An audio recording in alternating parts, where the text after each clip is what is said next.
going on, everyone? Welcome, Rabid here, and it is June 1st, 2023. So it's time to take a look at our beginning of the month GPU mining profitability, starting at what to mine and all the default settings on an RTX 3070, which is currently the most popular GPU based on the past bull run that everyone talks about. And it is actually the most used GPU that's currently in HiveOS, so it only makes sense. So we're rocking the 3070 here, and currently at 11 cents per kilowatt hour. Current values of the profitability of the past 24 hours, we're seeing that it's not looking too good. We're hanging out with Dynix here, is breaking even at 0 now. Obviously, it's saying it's using 120 watts of power. Dynix does use quite a bit less, so we should be at some profitability here, maybe 7-8 cents. But we'll take a look at that once we do get into Hashrate.no, which does show lower coins here, and it does use lower market cap exchanges and stuff like that. So we see a lot different values than what to mine. It doesn't really use a lot of those smaller coins with no name exchanges and whatnot. Regardless, we're continuing on here. We got Nexa, -3. We got Zano, -20 cents. Conflux is looking at -18. Neoxa here is at -19. We got Rio at -21. All the mainstream coins that were pretty much talked about, minus Dynix, and Nexa wasn't here, I don't think, at the time either. But we're seeing, there's no profitability on any of these coins. There's just too much hash rate on them for the price range that these coins are currently at.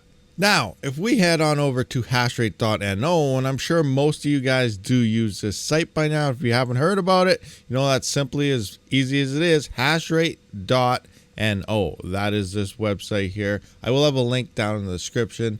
But here we have, we have the 4090, 4080, 4070 Ti, all these GPUs, and it starts with a nice layout here of showing you what coin is the most profitable. Then if you click on it, it kind of goes down into breaking down the other coins. But we can see we have some profitability here, and Peppy Pow. Now this is down to 85 cents on the RTX 4090. It was almost $2 there a couple days ago, but the hash rate exploded. It's still down. The price pretty much became a rug pull at this point. It is way down, which is expected with kind of crappy meme coins like this, but we're seeing some profit because obviously the hash rate is dropping as well.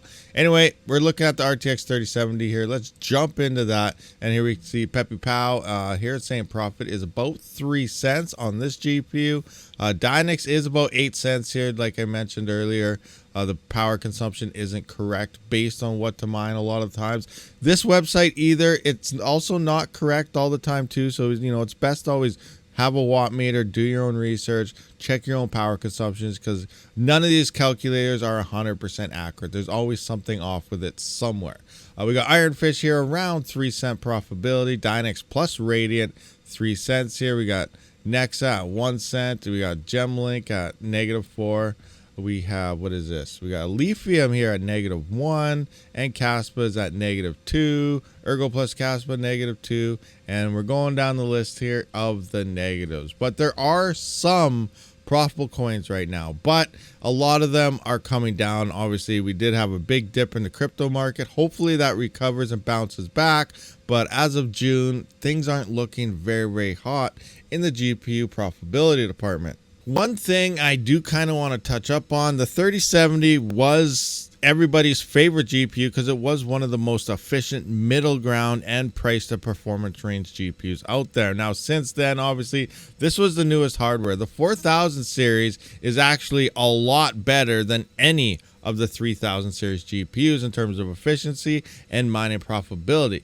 But a lot of people don't want to pick them up because they're hanging out at their current MSRP price range. There's no scalping going on here, but they are more expensive than the used GPU market in the 3000 series. Now, my personal opinion, moving forward, sometimes it's good to get nice cheap GPUs, get a whole bunch of hash rate. At the same time, a lot of home miners, you're limited on X amount of power. Profitability is not looking too hot. And then every couple of years, or even every year, new gens come out. So the next bull run is stated to be about a year away or so, year and a half, something. We're moving into that bull run. It is coming soon, and the 5000 series will release as well. I'm feeling that's probably going to be the best GPU to have on hands if you want to remain GPU mining at the most profitable way. Now, sure, your ROI is probably going to be up because it's going to be new MSRP pricing and everything else will be a little bit cheaper, but these are going to be the most efficient GPUs out there, making you the most as well. So it all comes down to timing, the market, and everything as well. But currently right now, I feel the 4000 series is the best GPU to have on hand because it is the most efficient. So let me know your guys' thoughts and opinions on the GPUs you're picking up, GPUs you're mining, and if you plan on maybe selling 3000 series and picking up 4000 or just holding out for the 5000 series. I think personally myself, I am probably holding out for the 5000 series because right now the GPU market and profitability isn't, even the yields aren't really too good right now. So that's where I'm at. I'm curious what you guys are looking into and what you guys are thinking right now. Anyway, guys, that's about it. That does wrap up this video. This is June 1st, GPU mining profitability. I'll see you on the next one. Rabid out.